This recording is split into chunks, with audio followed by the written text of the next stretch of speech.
That's how it is and that's how it goes.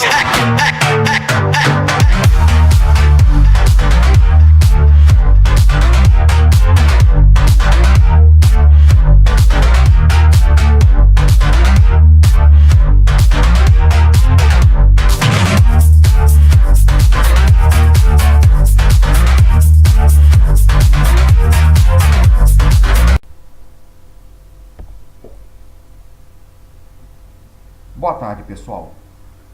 Eu venho até vocês novamente para atender uma solicitação, um pedido que me foi feito pelos alunos do Centro Universitário Geraldo de Biasi, em Volta Redonda, no estado do Rio de Janeiro.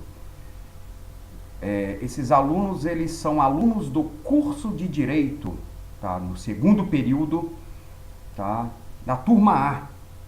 Então, são os alunos da turma A do segundo período do curso de Direito desta universidade, desse Centro Universitário Geraldo de Biasi, em Volta Redonda, que me fez essa solicitação, que me pediu essa entrevista.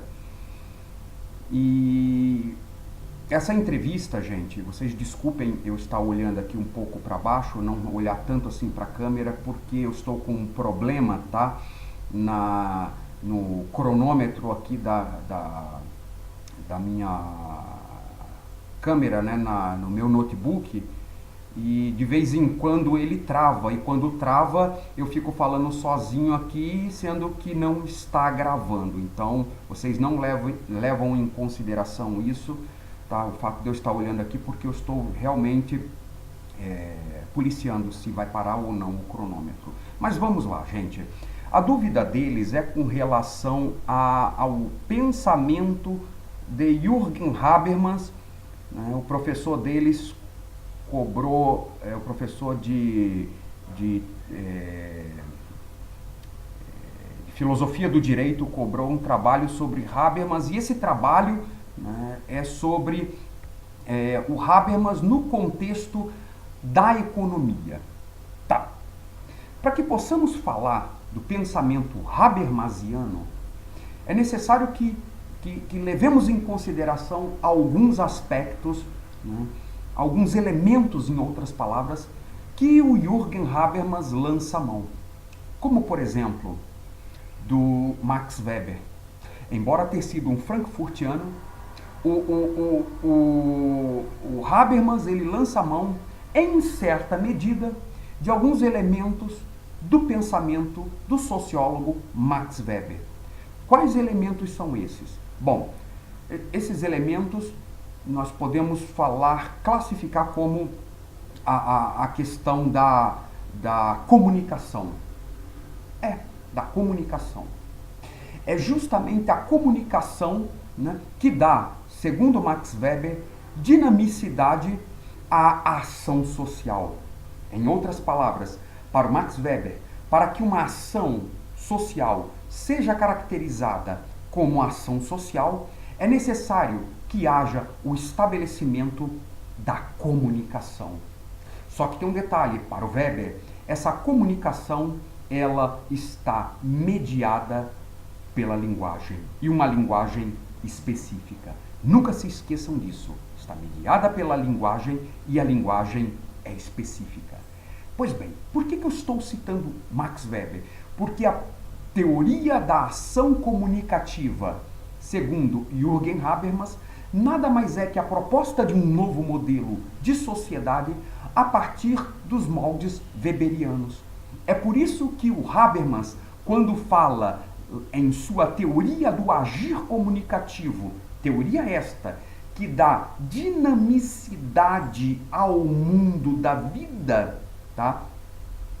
Quando ele fala dessa sua teoria da ação comunicativa, ele fala, né, da interação que existe entre estas instituições, né, que juntas entre si compõem aquilo que Habermas vai chamar de sistema, que juntas, unidas, vão compor aquilo que o Habermas vai chamar de mundo da vida.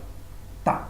Mais especificamente, tá, vamos entrar agora nessa questão proposta por esses alunos, né, do Centro Universitário Geraldo de Biase, em Volta Redonda, mais especificamente sobre essa questão do pensamento habermasiano com relação à questão da economia propriamente dita. Por que a economia é importante para o Habermas? Simples.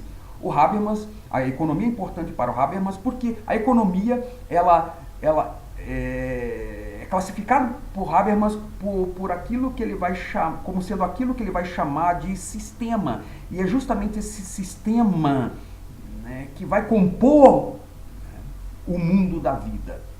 Economia é uma pretensão de validade. Assim como o direito é uma pretensão de validade, assim como a religião é uma pretensão de validade, assim como as instituições legislativo, executivo, judiciário é uma pretensão de validade, assim como a família também é uma pretensão de validade. Enfim, tudo isso compõe, né, tudo isso é sistema e tudo isso compõe o mundo da vida, né? E para que haja uma relação entre essas pretensões de validade, segundo Habermas, que compõem o mundo da vida, é necessário que haja o estabelecimento da comunicação mediada pela linguagem. E essa comunicação, ela possui toda uma estrutura racional. Ela deve possuir uma estrutura toda racional, ou seja, ela deve estar imbuída de uma certa racionalidade. Daí a ideia de racionalidade instrumental. Por quê? Porque é a racionalidade que instrumentaliza todo o discurso. Pois bem, a economia está dentro dessa ação, desse sistema. Ela faz parte desse sistema. A economia, ela está agindo comunicativamente. A economia possui uma racionalidade instrumental. A economia forma o mundo da vida. Pois bem, nós falamos do Habermas, assistente de Adorno. O Habermas foi assistente de Adorno. E Adorno foi um dos fundadores da Escola de Frankfurt. Pois bem, tendo em vista que a intenção, gente, da Escola de Frankfurt, compartilhada em parte pelo Habermas, da teoria do agir comunicativo, era elaborar uma teoria crítica da sociedade, torna-se bastante claro, gente, porque o porquê da questão da racionalidade e das práticas, segundo Habermas, assumirem um papel central neste projeto de construção de um novo modelo de sociedade. Pessoal,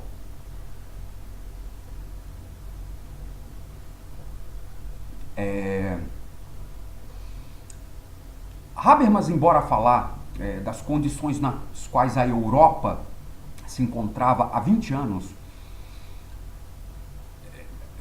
ao analisarmos à luz do nosso contexto capitalista, o Habermas também fala para nós, Habermas também fala para o Brasil de hoje. Ele fala para o Brasil de hoje, onde boa parte dos discursos políticos, uns com viés de direita, outros com viés de esquerda, uns com viés liberal, o neoliberal, outros com viés fundamentalmente marxista, quando analisados em essência, eles cobram, de certa forma, um tipo de autonomia governamental em relação às condições econômicas globais e mesmo, e por que não dizermos nacionais, que visivelmente já temos, ou já vivemos, ou já presenciamos aproximadamente há um quarto de século. Pessoal, Habermas desenvolveu, quando nós analisamos o pensamento dele, à luz da economia propriamente dita, o Habermas desenvolveu a crença nas possibilidades da razão. Ao falar de sua teoria da ação comunicativa do sistema e do mundo da vida, como eu acabei de falar, tá? Pessoal, esse sistema habermasiano, né, ou estes sistemas habermasianos, que são característicos do mundo capitalista, eles colonizam o mundo da vida nas sociedades modernas. Ao estruturar a realidade cotidiana, a mesma sente-se atônita frente ao automatismo das forças de mercado decorrentes da globalização dos capitais e de como elas engoliram a autonomia política dos governos nacionais. Queridos, o Habermas lamentou muito o fato de não ser um economista, para poder compreender melhor e teorizar sobre este sistema que é a economia, nos devolvendo também, quem sabe, uma nova possibilidade, não só de fazer política econômica, mas também de fazer política propriamente dita.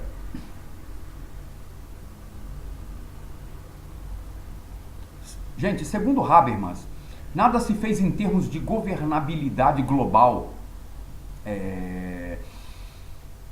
para conter o que? A liquidez dos mercados e desenvolver a capacidade dos estados nacionais controlarem suas economias. Ao contrário, em 2008, iniciada nos Estados Unidos, essa economia se espalhou pelo mundo, tomando de assalto, mais recentemente, inclusive, o continente europeu.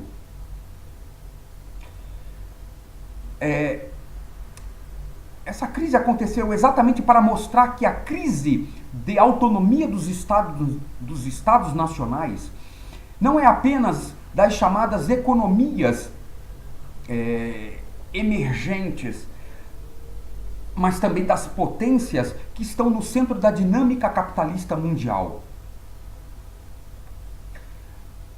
Gente, Habermas, em 1995, pôde ver como isto é sério quando acompanhamos o desenrolar dos nossos conflitos trabalhistas e quando nós verificamos que os nossos custos salariais e colaterais, que constituem um elemento importante, né, de nosso sistema de segurança social, não nos permite competir ou não nos permitiu competirmos no mercado internacional de trabalho. Em consequência, Habermas, em consequência disso, pessoal, o Habermas, ele fala cada vez mais na reestruturação do Estado social, o que para a maioria significa simplesmente a sua desestrutura. Tá. Para Habermas, a esquerda marxista, e agora o Habermas, não é o Habermas mais dos anos 40 e nem o Habermas dos anos 60, mas agora o Habermas é o Habermas dos anos 80 e 90, um Habermas que já estava enamorando, já havia sido influenciado profundamente pelo pragmatismo norte-americano, sobretudo o pragmatismo econômico neoliberal norte-americano. Ele disse que a esquerda, por exemplo, que já fora anteriormente materialisticamente, fundamentalmente determinista, que cultivou por anos ideias supostamente científicas sobre como a lógica do sistema, do mundo concreto, se sobrepõe às vontades individuais ou mesmo de classes a ponto de só restar as classes desvalidas à praxis revolucionária, e sobretudo como a praxis é contingente ao contexto do mundo material, pode cobrar, como essa esquerda marxista pode cobrar que governos simplesmente virem as costas para as condições econômicas globais e para os chamados mercados, em favor de uma agenda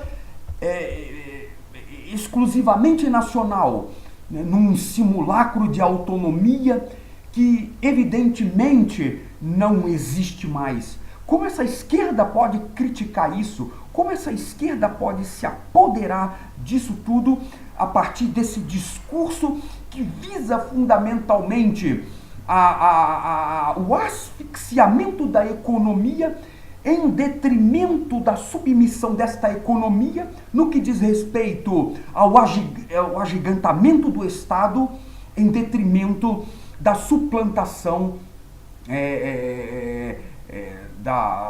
como eu poderia dizer, em detrimento da castração das liberdades individuais e, consequentemente, das liberdades coletivas. Percebe que o discurso que antes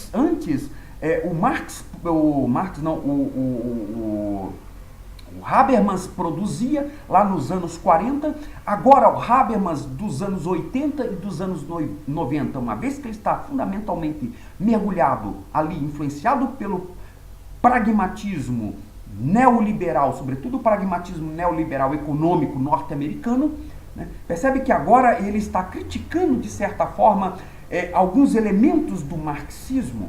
Por que isso? Justamente por causa da economia, quando eu acabei de falar lá, para que haja uma sociedade fundamentalmente coesa, para que haja uma sociedade fundamentalmente democrática, para que haja o funcionamento de uma nação propriamente dita, é necessário que, segundo Habermas, todos esses sistemas, é necessário que todas essas pretensões de validade, elas estejam ali unidas, elas estejam se comunicando, elas estejam imbuídas de uma racionalidade instrumental. Por quê? Porque são justamente esses sistemas imbuídos de toda essa racionalidade instrumental, imbuídas de toda essa ação comunicativa, é que consistirá no mundo da vida. E o que é o mundo da vida para o Habermas? É a sociedade. Ou seja, uma sociedade ela só pode funcionar bem se a economia estiver dialogando com a política dialogando com o executivo dialogando com o judiciário dialogando com a sociedade civil dialogando com a igreja dialogando com a sociedade, ou seja, um dialogando com o outro. É necessário que, para que haja um mundo da vida bem estruturado, é necessário que haja a comunicação, é necessário que haja que essas pretensões elas estejam funcionando intercambiavelmente para que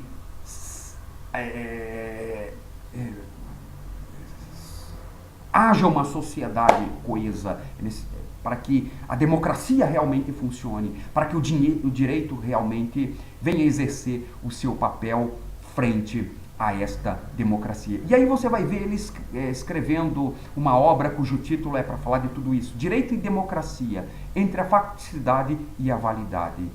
O Habermas falando, quando ele analisa a partir de uma perspectiva jurídica, é o Habermas falando de todas essas pretensões de validade, dialogando entre si para que haja um bom funcionamento desse mundo da vida, ou seja, para que haja um bom funcionamento desta sociedade.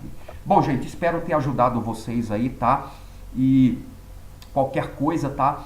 Me avise, qualquer coisa me dá um retorno aí, tá? Quero mais uma vez agradecer a vocês aí, tá? Do Centro Universitário, deixa eu ver aqui, mais uma vez, Centro Universitário Geraldo de Biasi, aos alunos da turma A do segundo período de Direito desta universidade. Eles estão fazendo um trabalho no curso de Direito, mais especificamente aí na disciplina de Filosofia do Direito.